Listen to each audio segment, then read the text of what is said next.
Hey everybody, it's Somni Respiratory Flux. Call me Flux for short, or whatever you want to call me. And in the last episode, we got about halfway through the Shadow Temple, and in this episode, we're gonna just keep going right on through it. So, more silver rupees, more invisible stuff, more redeads, more hover boots, more hookshotting everywhere. That's just kind of the theme of this dungeon, it seems. So, let's keep it going. Yay!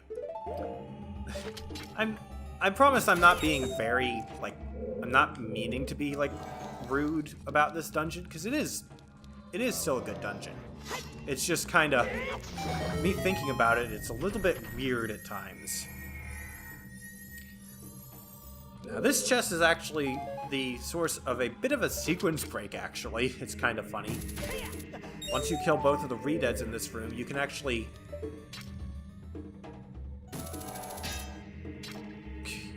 get up to the door up there without needing the long shot like you typically do. But really, that only does you any good in the randomizer because you need to have you typically need to have the water medallion to get the Nocturne of Shadow. So, aha! Wow, that was a sequence of movement. That was weird. Golden sculpture here behind this skull thing. And if we climb up these stairs, there's some keys and there's some bomb flowers. Fire keys. Probably because they were flying into those torches. Hey, get back here. Get back here.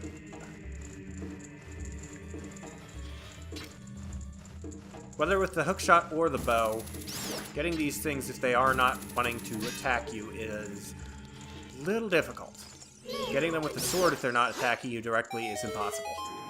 Once you get all of them, the door is unlocked again, but other than that sculpture, what did we come in here for? Well, I'll tell you what we came in here for.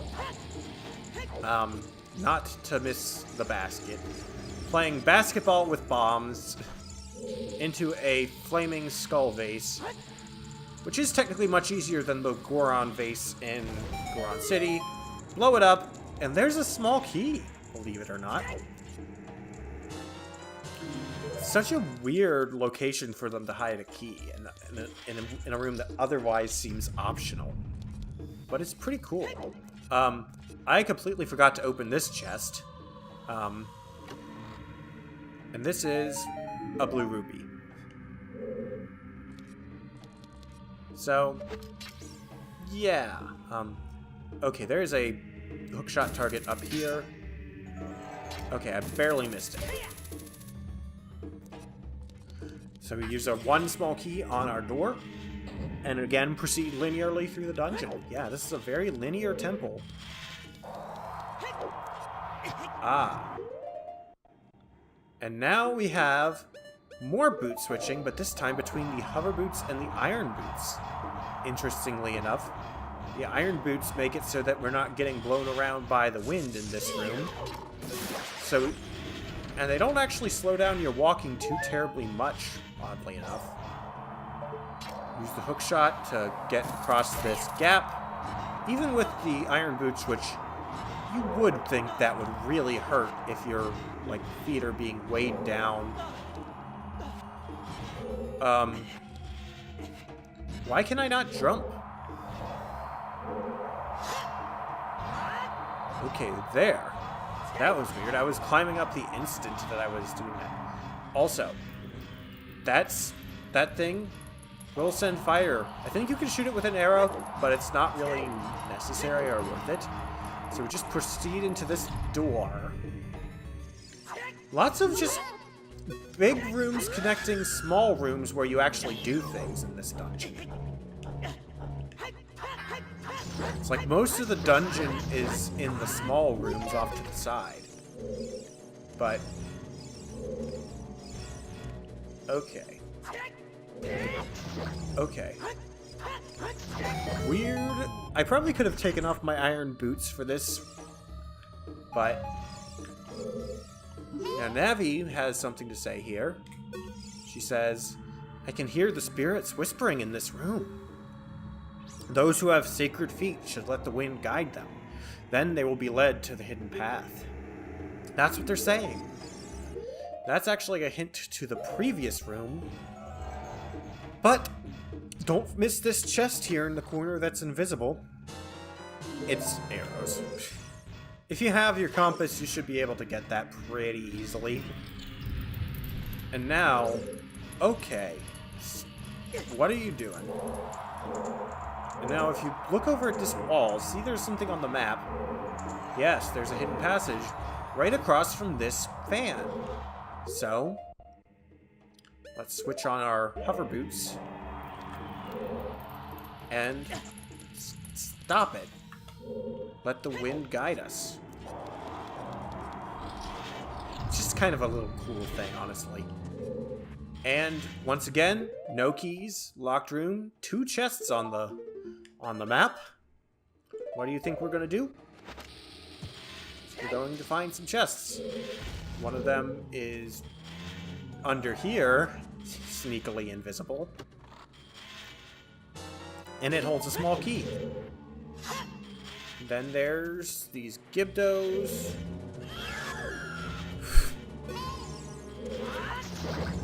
Weird how sometimes you can target them, but sometimes it doesn't seem like you can. But... okay.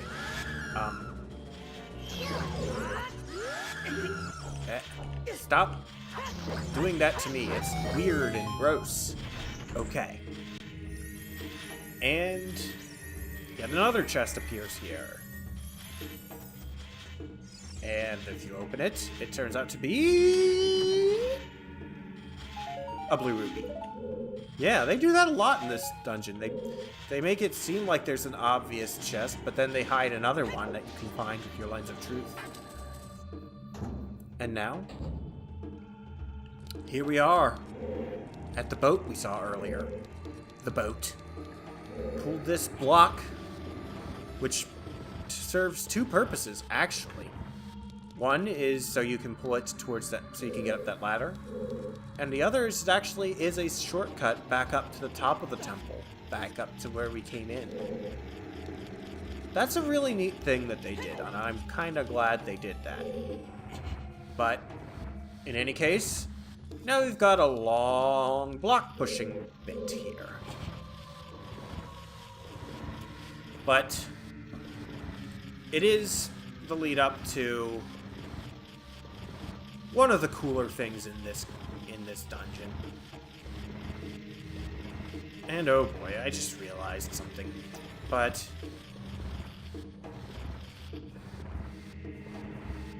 anyway, if we push that in there, I believe that actually saves. So if we leave the dungeon now, that saves that it's there. Which also makes, if you die to the final boss here, makes it a lot easier to get back. Now, see there is a golden skulltula up there.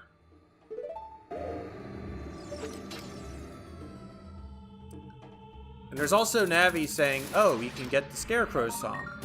Fortunately, the thing is long enough that we can actually get it without it. And I think there's one more Skulltula in here. Yeah, there's another. But that's still, we've gotten 4.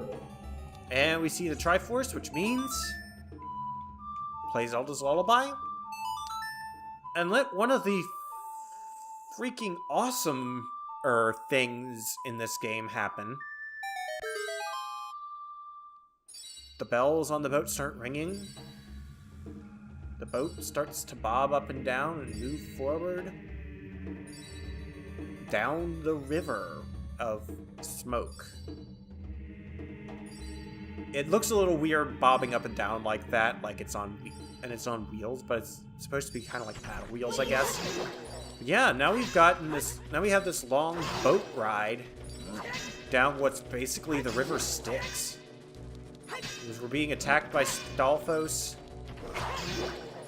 And we have to try not to fall off the boat and just kind of bobbing between the third and fourth basements, amusingly enough. If you watch the red arrow on our map just constantly like move with us. Watch like the right end of the map change. But don't let these stealthos distract you too much, because that's what they're meant to do. Because once you get to this end, things are going to start happening differently. The boat's going... You can jump off the boat as soon as you get over there, and then Link, the ship is sinking. Abandoned ship, get onto a safe platform. Well, the Stalfos went down with the ship. That's just how it goes. Now you get arrows there. You can use your long shot, but I don't know if it's going to do what you need it to do here. Yeah, it's just phasing through those bomb flowers. So let's just use our bow, I guess. And this is also really cool and memorable. Blow up the base of the statue, and it falls over and makes a bridge for you to get across. Which is awesome. It's... This dungeon just really is awesome, and it's got some disjointed stuff to it, I guess, but that doesn't really make it bad that it's disjointed, and I think it fits perfectly with what it's trying to be. It's trying to be kind of a dungeon of illusion, kind of meant to be a little off-putting. But, again, we need a key to progress through that door. So now we have to get back over. Just climb up. You can climb up onto this pillar again. Use the bridge. So you can get back across both ways. And that's actually your hint, actually, that you can do that, is that this one is actually... is that the pillar over there, that pillar also broke. But it broke higher up, so if the thing kind of reached all the way over here, that pillar must have been a bit taller. I don't know, I'm just thinking about this too logically, I guess. Now this room looks wide open. Nope. Invisible walls. But yes, those are floor masters. Fortunately not wall masters, but floor masters are just as evil. Especially in this room. Okay. Basically, if you don't kill those 3 smaller ones in time, they will reform into one. But now we've got 3 small rooms to go through. And, yep, another floor master. In yet another room with a Greek-style crucifix, which is really unsettling to see in... I guess it's not really meant to be a kid's game. It's just seen as generally kid-friendly, I guess, but crucifixes with bloodstains under them is a little jarring. Honestly. Not gonna lie about that. But I guess in Japan it was more so just that they're... In Japan, I'm pretty sure this game was kind of meant to be for an all audiences sort of perspective, rather than necessarily aiming specifically at kids or specifically at adults. Which I think is probably the best decision to make with something like this, to be fair. But that's just me. But let's just go clockwise around this room, and we have more of these skull vases. Another one of these rooms here. And another golden sculpture on this wall here. Why don't we just take our time and get that? I believe that's the last of them? Yes, that's the last golden sculpture in the Shadow Temple. Whew. But anyway, I don't know. We're almost finished this dungeon. It's kind of amazing that it went so relatively quickly. This basketball is a bit harder because it moved, because they're constantly rotating around. But I don't think it's as necessary. I think there's something in here if you want to get everything, but I don't think it's required to beat the game or even the dungeon. Well, obviously, if it's required to beat the dungeon, it's required to beat the game. I don't know why I phrased it that way. Anyway. This is gonna get sped up a lot, I can tell. Using the hover boots probably isn't helping. Aha! That made a... That was literally just a magic jar? Okay. Not sure what the purpose of blowing up these vases is. I guess it's just for fun. I don't know. I'll blow up this last one, and if it's pointless, I guess then I just wasted a lot of your time. But it's... Oh! And I did it. Aha! It's a lot of rubies, and I think this isn't the last one you blow up, no matter which of the three it technically is. But, yeah, it's just rubies, so I didn't need to do that at all. Well, I did need to come in here for the Golden Skulltula, so at least we got that. Now, going around to this final door, up at the top. These spike walls are closing in very ominously. So how about we burn them to cinders? This is a very cryptic puzzle. Although, fortunately, it will generally kill at least one of... Well, not kill, actually. It just kind of wounded one of the Redeads. But here in this room that can be so tricky to figure out, we have a boss key. Yeah, now we can get into the boss room. And then one last chest here. Why are you turning around when you have me stunned? Okay. I mean, I guess I can't expect a zombie to be the most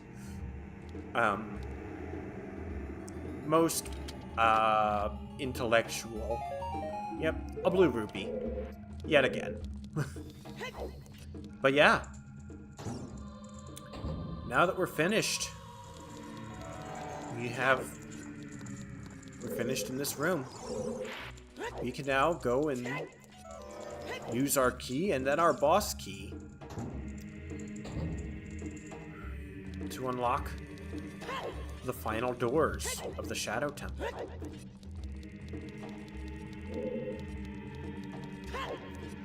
I probably could do that in this video, but I'm not entirely sure if I should. I could do this last room, sure. You want your hover boots and your lens of truth, because this is just kind of a blank abyss. And you want to get across. But yeah. You know what? Next time. Next time on Let's Play The Legend of Zelda Ocarina of Time, we'll head into... We will...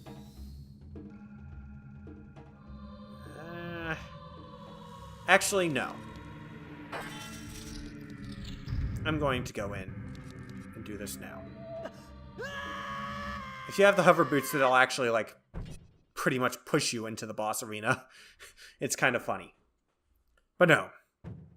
I guess this might be a bit of a longer episode, but I don't mind.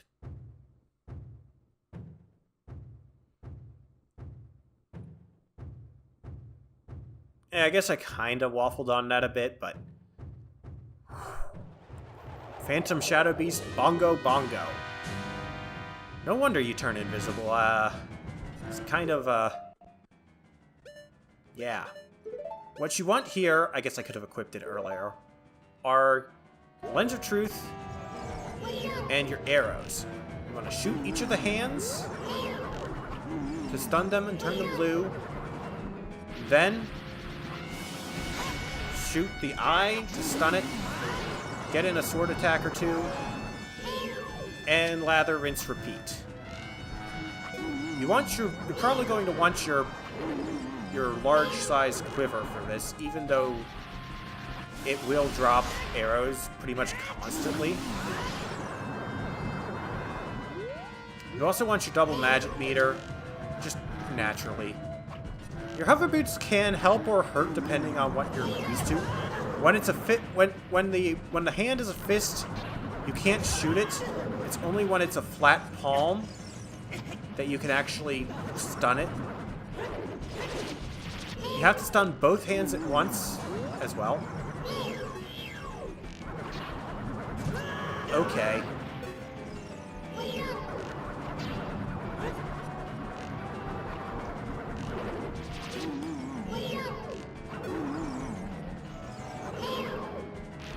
So, yeah. You don't really need the Lens of Truth to win the fight, but it really helps.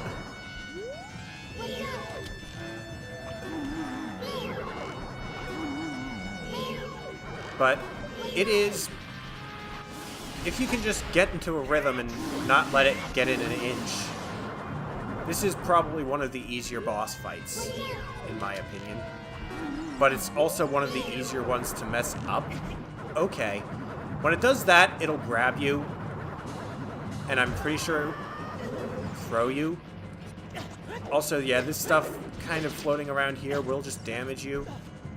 It is a really interesting boss fight, but also just really strange how it's just like, yeah, it's just a drum. Someone playing a massive bongo drum that the fight is happening on.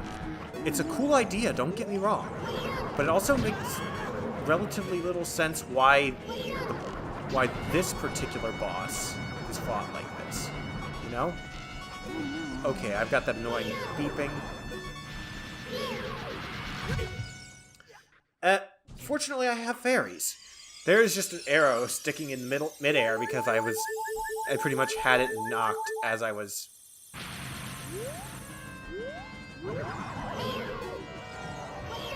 yeah.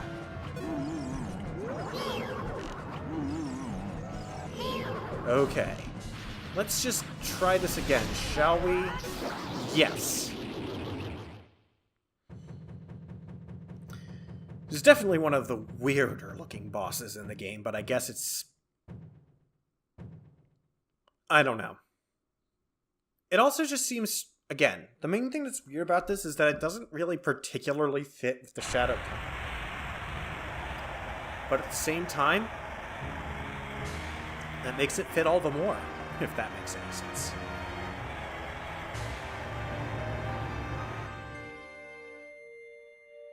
I guess it's just best not to question. But, we got a heart container. No. Are one step closer to saving the land of Hyrule. Let's go back to the Chamber of the Sages, shall we?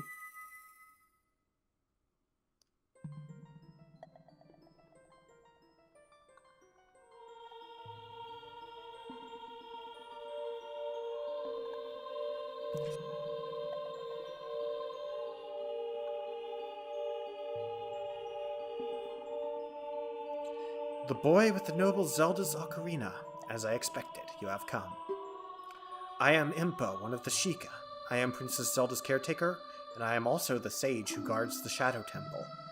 Yeah, we actually knew that ahead of time, although the others were also pretty easy to guess. We Sheikah have served the royalty of Hyrule from generation to generation as attendants. However, on that day 7 years ago, Ganondorf suddenly attacked, and Hyrule Castle surrendered after a short time. Ganondorf's target was one of the keys to the Sacred Realm, the hidden treasure of the royal family, the Ocarina of Time. My duty bound me to take Zelda out of Ganondorf's reach. When last I saw you as we made our escape from the castle, you were just a lad. Now I see that you have become a fine hero. There's nothing to worry about. The princess is safe now. Soon, you'll meet Princess Zelda face to face, and she will explain everything. That is when we, the Six Wise Ones, will seal up the evil king and return peace to Hyrule. I have to stay here. You go to Princess Zelda's side and protect her on my behalf. Now I put my power, which should be helpful to you, into this medallion.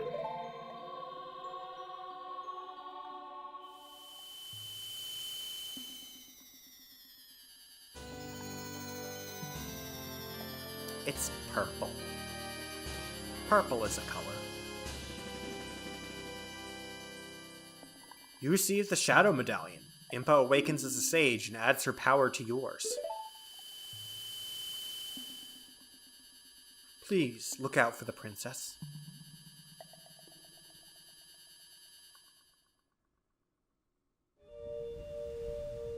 And with that, we finished the Shadow Temple. Next time on Let's Play The Legend of Zelda: Ocarina of Time, we'll explore further and see what we can do now. See you all then.